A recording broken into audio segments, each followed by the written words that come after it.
Today we have with us, all the way from India, Ruth Godwin. How are you today, Ruth?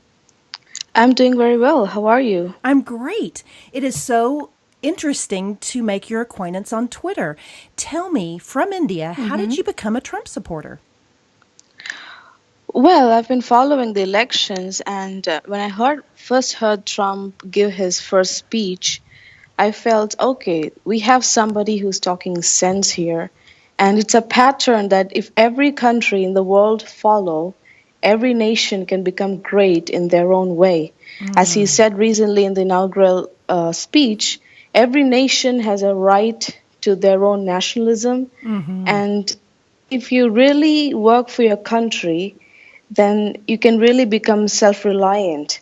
And I want that model to be implemented in India too, because we go for jobs abroad. It's a very hard tale. We have to get our job, we have to go abroad. Sometimes we have to take our family, sometimes our husbands and our wives, they go abroad. It's a very hard life.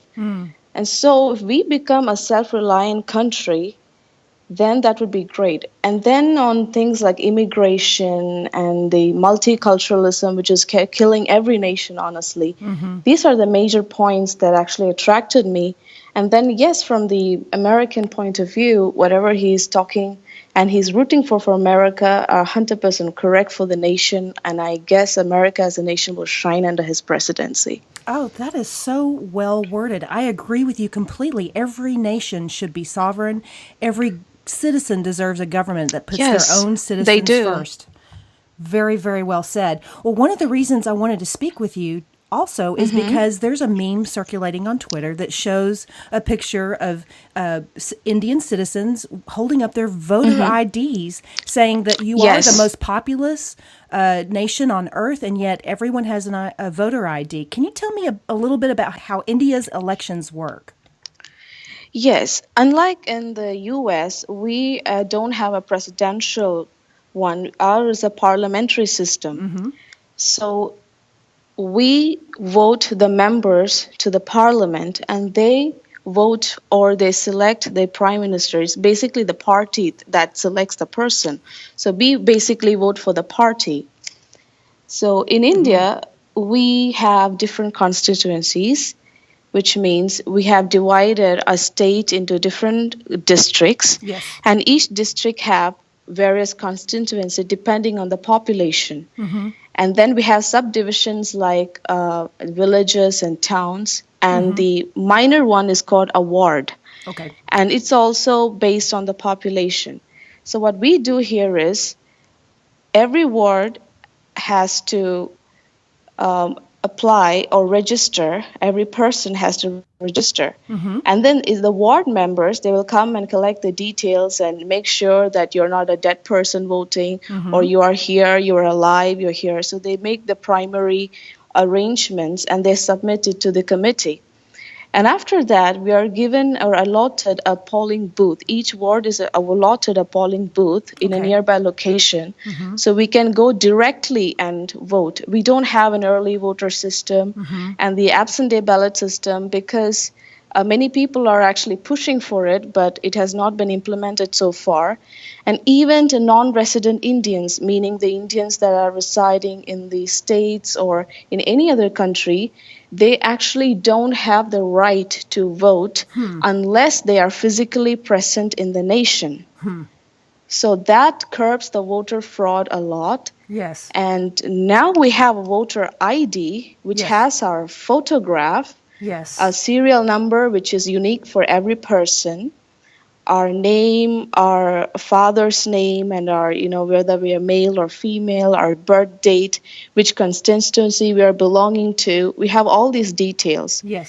So after the introduction of the voter ID, the voter fraud has actually reduced. I cannot say it's completely absent because there will always be some loopholes. Right. And the most important part is once we vote, they paint on our index finger silver nitrate, which is an indelible ink. So the beauty of it is once it is exposed to the UV rays, it becomes darker. Yes. And unless your nail grows out completely and the ink disappears, it almost takes 100 days by calculation, that ink will be there. So you cannot go and vote twice.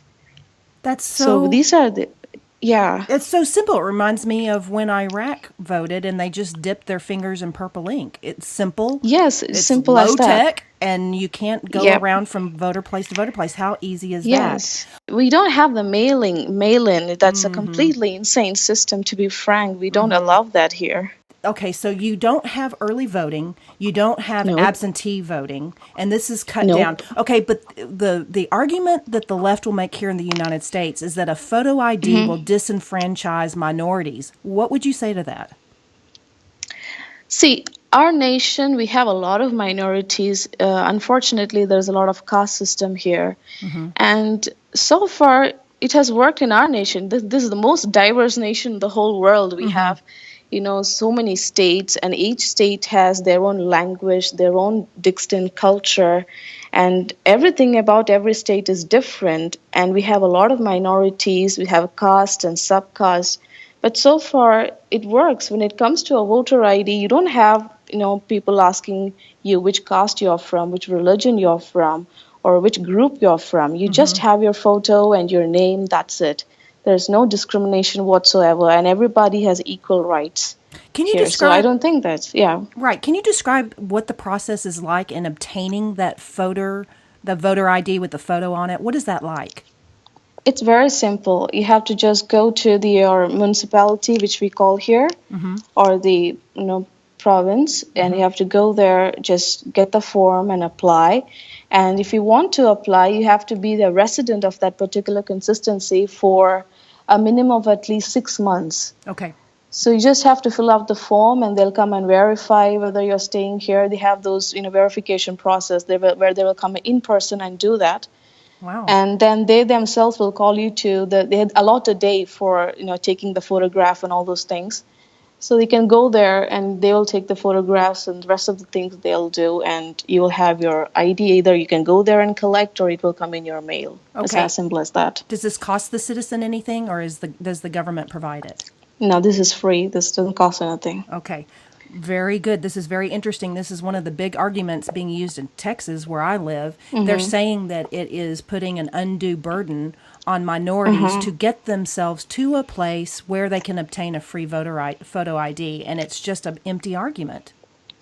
And it doesn't work that way because, see, you can use this argument. See, India is a very diverse nation. So far, we haven't had any argument rising from this nation. So it will definitely work in the U.S. Again, you have even better technologies, these days.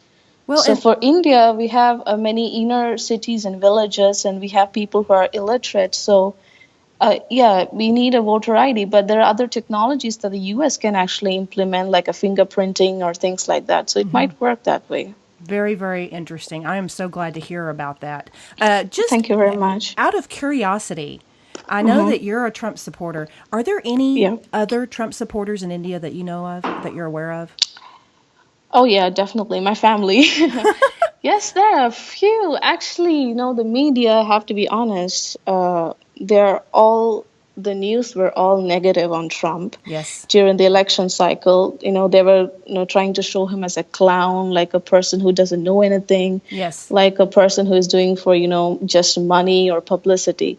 So this was there, but there are a few people out there. I can't say few, but a whole lot of people in the northern part of India that really support Trump. And I think the major reason is there also in the current government is a nationalist government in India.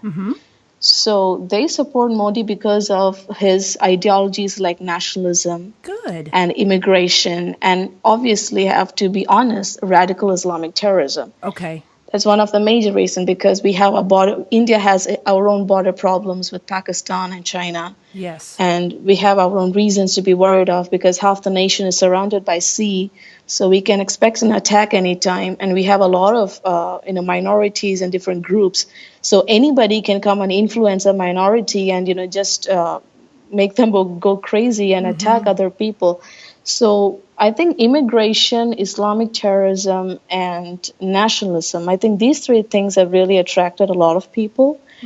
But I think the other policies like the H-1B1 visas have the other group, arguing that it's not really working for them. But I guess overall it's a balance. But the media, was definitely on the part of Hillary. But now they're like, they have to at least give some honest news because they will not get any readers. True. So True. yeah, it's a balance now. I'm not saying it's completely for Trump, but it's just seesawing here and there. Right. So you see it maybe the balance will tip towards Trump now that he's inaugurated. You were kind enough to send me on Twitter some front pages from Indian newspapers on Inauguration Day. Can you tell us about those? Well, nobody expected, Trump to win. Even on the day of the elections, we are like 12 hours ahead of you. Even on the day of elections, the polls here too had Hillary on, winning in a landslide. And even my dad was at one point saying, okay, there it goes. Hillary will win. It's no matter what. And, the polls actually affects people's opinion directly or indirectly. Yes. People tend to believe that. So everyone I talked to, when I told people that Trump will win way back in February, everybody laughed at me and they said this is impossible. The media was always bashing him, telling Hillary has experience, Hillary has all these credentials to her. But I guess Trump struck a nerve with reality. He struck a nerve with the current need of the system. He had to I think he actually cut the cultural nerve more than the political, because the cultural is what actually leads to the political. Yes. And he was able to really touch the cultural part of it. So that's what actually led me to think, okay, this man has a chance to win. Interesting. Yeah. I'm glad you brought up the culture. Tell me, in India, is political correctness a problem there? Yes, because see, we have different religions living here, different communities. So it's very difficult to be open-minded because sometimes what you say, even unintentionally, what might hurt somebody. So political correctness is a problem here, but when it comes to politics, we do have strong debates. I think people know how to differentiate between religion and politics, even though people use religion as a major tool to get a voter, because in most part of India there are illiterate people, so they will fall for it. But when it comes to the media, yes, you do have media who support a particular party, obviously, but still there's a debate. So if there is a statement that offends others, obviously people would be, sad about it and they will demand an apology and things like that. But still, I guess political correctness is a problem. But yeah, I think the various opinions are there because there are many communities are there, so various opinions do rise. But the ruling party's opinion always, overruns the other, so that's a problem. Right. What do you see in India's future? Do you see any changes on the horizon now that Trump is president of the United States? Yes, because see, the state I'm coming from, it's basically communist in the sense it's not a hardcore communist state. India is a socialist nation at heart, but it's not like the socialism that the left in America is doing. It's a different kind of, because our left and our right is very different from other nations, because our nationalism has a religious angle to it. A lot of things, complex things are there.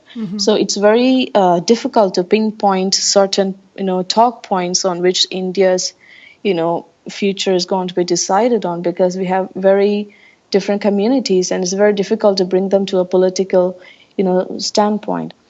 But speaking overall, I think half of the nation, especially the people in the cities, have a swing towards the leftist ideology, which is, break free.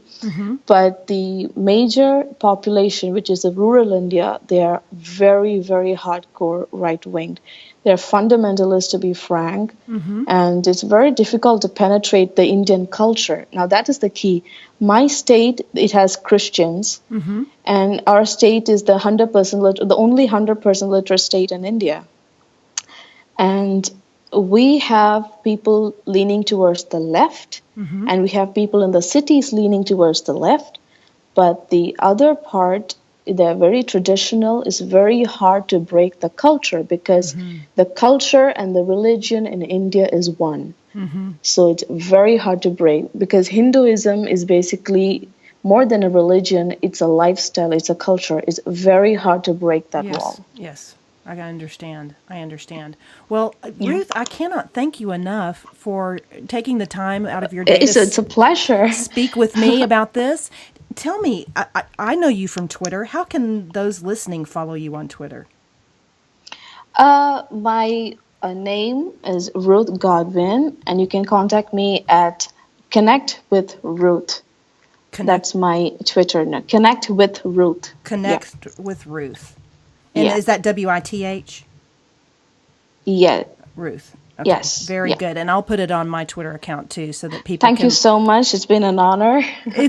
No, the honor is mine. I so appreciate you taking the time to speak with us and talking to us about India's elections, and hopefully I'm actually thinking about, giving the American people an idea of what other countries are thinking about their presidency, but by putting the newspaper clips and our local news up on Twitter, Yes. so they can get an honest feedback about what Well- other nations are thinking and talking about them. It's also a way to pin down the globalist media Yes. worldwide. Yes, absolutely. You are a citizen journalist from across the globe, and I'm so thrilled to have had an opportunity to speak with you today. Ruth, Thank you so much, stay in Carrie. touch, and we will hopefully talk again soon. Sure. And thank you, Kara. Thank you so much.